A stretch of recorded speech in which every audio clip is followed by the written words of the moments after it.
Before taking measurements, ensure that the correct configuration is loaded and calibrated. A transmission indicator will illuminate on the front of your instrument based on your configuration. Start by positioning the transmission white plaque on the sample holder so it is facing your aperture port.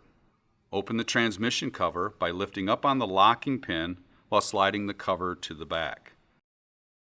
Total transmission measurements are appropriate for measuring translucent samples which exhibit some scattering of the light. These measurements are taken with the sample positioned towards the sphere. Pull the clamp back and position the sample between the clamp and stop.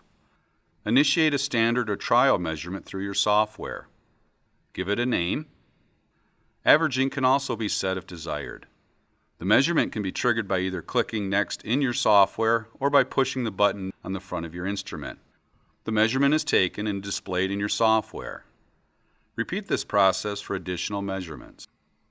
Direct transmission is appropriate for measuring transparent samples which exhibit no scattering of light, such as samples colored with dyes rather than pigments. These measurements are taken with the sample positioned towards the lens in the back of the instrument. When performing direct transmission measurements, only the 25mm clamp, stop, and aperture plate should be used. RT measurements provide the ability to compensate for light lost through the sample, as opposed to light absorbed. When using RT mode for plastic formulation, the formulation software will attempt to match opacity of the standard as well as color. 2 measurements are taken to create this value. Position the transmission white plaque on the sample holder and then position the sample at the reflection port, as explained in the video on reflectance measurements. Initiate the measurement. To take your second measurement, follow the same procedure used for total transmission measurements.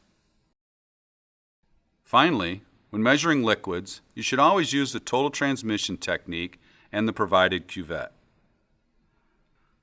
Perform white calibration with the cuvette and clear liquid in the sample holder. When performing black calibration, the blocker should be positioned between the cuvette and the opening in the sphere.